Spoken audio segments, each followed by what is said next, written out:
Basta huwag kayong susuko kung ano man ano, kung nag-fail man kayo nung una, try pa rin ng try hanggat ano, makuha mo yung gusto mo. So, magandang araw sa inyo lahat. Ako si Porpo, nagbabalik uli. Magtatanong-tanungan tayo sa kabayan natin.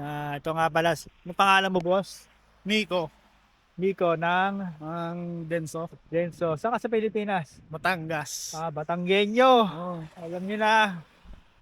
So, ito magtatanong tayo ng konti. Basic question. Ano bang buhay niya nung nasa Philippines pa siya? So, yun. Boss, ano bang storya natin?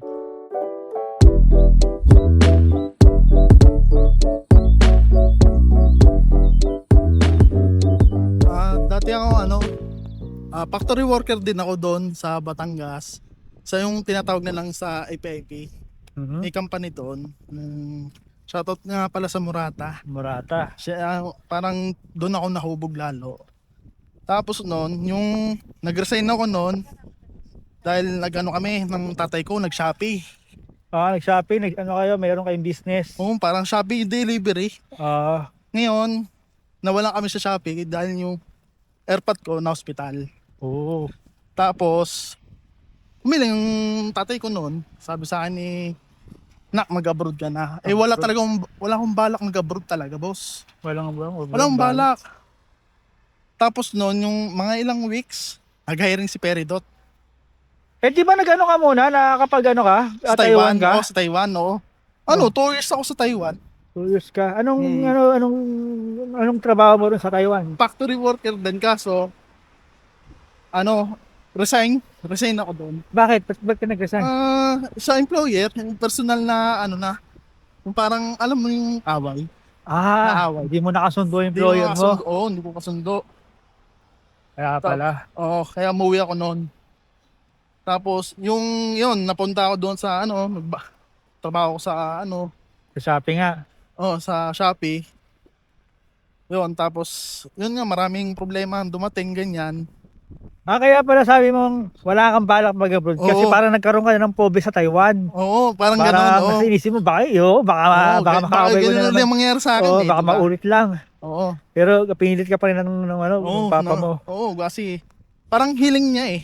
Ah, Nadala ko sa healing. Ngayon, sabi ko wala pa rin akong wala pa akong balak talaga. Ngayon, yung nag-hiring si Peridot, wala akong alam. Wala akong alam. Ang may alam, kumpare ko pa. Oo. Ngayon, di ako'y bagong gising. Ah. Mga 7, chinat ako alas 5. Sabi sa akin, pare, hiring dito, production operator sa Hungary. Ngayon, nabasa ko lang yon. Pumunta na ako ng Peridot. Pagdating ko, ako ang nakapasa, siya ang hindi. Aray ko. Parang Ganun.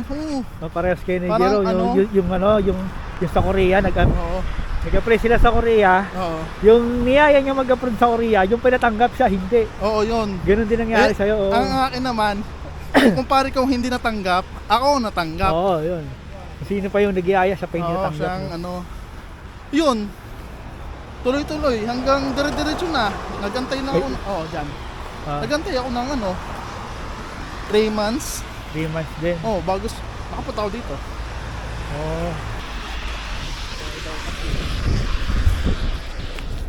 Japan.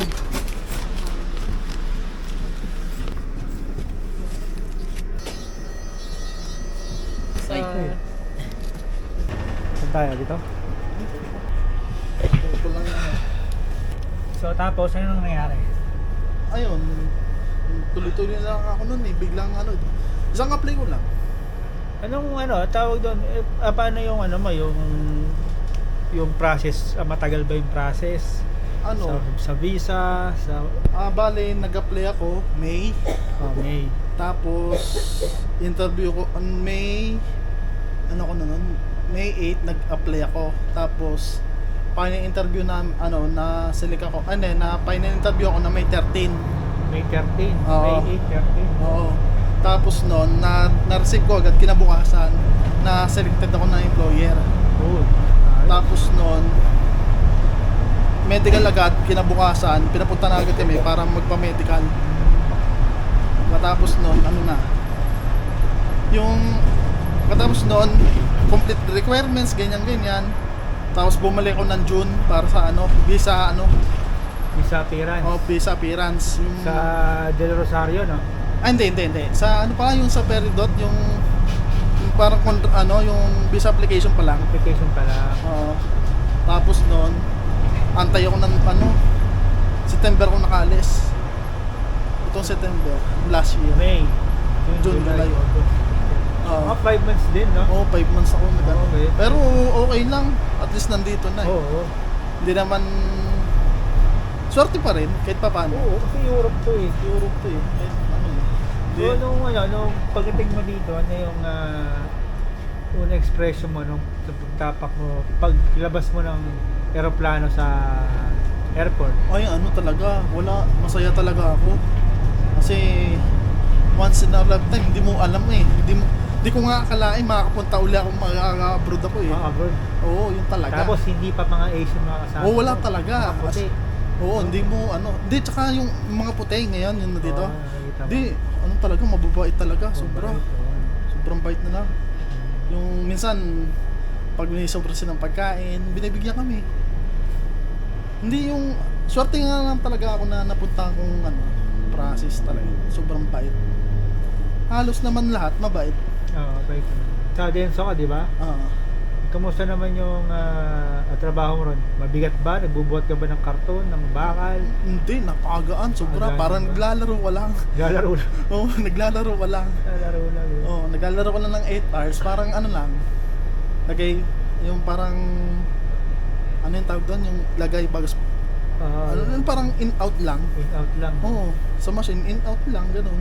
Baklas kabit. Oo, baklas kabit. Yun lang. Yun lang ginagawa. Yun ang ginagawa ko. Simple. Kalam lang ng iba, mahirap. Hindi, sobrang dali. May narinig pa nga ako, may nagrereklamo. Bigat daw ng trabaho nila. Hindi, walang mabigat. Sabagay, baka kasi mga first timer siya. Oo. Kaya siguro parang Hindi, na-culture tsaka- shock sa agad sila. Hindi, tsaka walang madaling trabaho. Lahat mahirap. Tama naman natin. Di ba? Lahat tayo nag-umpisa eh. Tayo yung mag-a-adjust eh. Tayo mag-adjust. Kasi pinili mo mag-abroad. Ano bang i-expect mo? Oo. Magaan lang ba kagad? Hindi. Oo. Tsaka ikaw mag-a-adjust sa kasama mo, lalo't mga lokal. Ang laki talaga ng expectation talaga nila sa iyo eh. Alam ng mga Hungarian na mabilis ang Pilipino. Kailan i-meet mo yung expectation nila. Expectation nila. Kaya ayun, nakakuha ko yung expectation nila. Yun, good sila sa akin. Parang mabait sobra.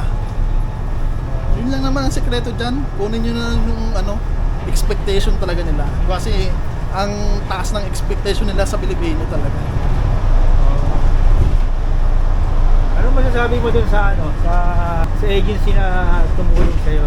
I mean, siyempre, na-hired ka, Oo. tinulungan ka ng Peridot Oo. para makapasok sa Hungary. Ayun, Ano mensahe mo sa kanila? yun una sa lahat, nagpapasalamat ako sa Peridot. Dahil kung hindi dahil sa kanila, wala ako dito sa Europe, sa Hungary. Tsaka shoutout nga pala kina Sir Mark tsaka kay Ma'am Janet, yung mga nag-asikaso sa amin dito sa Peridot. Alright. Yun, maraming salamat po.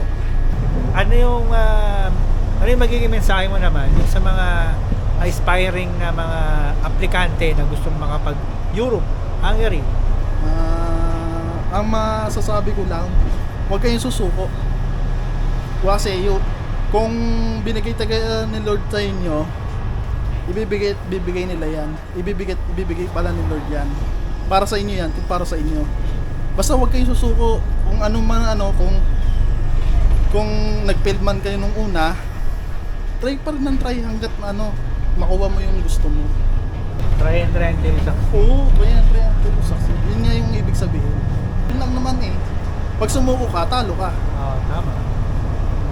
Usapang sahod. Magkano naman yung nakukuha mo? Wala sa pilitan. Pwede ka magsabi ng sa foreign na lang. Foreign. Ang sinasahod ko sa foreign, ang nakukuha ko, naabot siya ng 320,000 foreign. Pero, So, do the math na lang, 320. Alam niyo na yung palitan ngayon. Lalabas niyo sa screen nyo kung magkano ang palitan. Yun. Tapos, yun, sapat naman kahit pa paano. Sapat naman, Oo, pati sa ano. Nakakapagpadala ka sa Oo, Pilipinas, nakakapagpadala may ka. savings ka malaki. May savings pa. Kahit pa paano. Kahit pa paano. Oo. Tsaka hindi mo kikitain niya sa Pilipinas eh. Oo. Yung unang-una na ganyan, hindi mo kikitain sa Pilipinas yan. Oo. Yun, shout out. Yun, shout out nga pala sa family ko, tapos sa girlfriend kong maganda. Shout out sa iyo, mahal na mahal kita. Pati yung sa nanay tatay ko. I love you. Yun lang.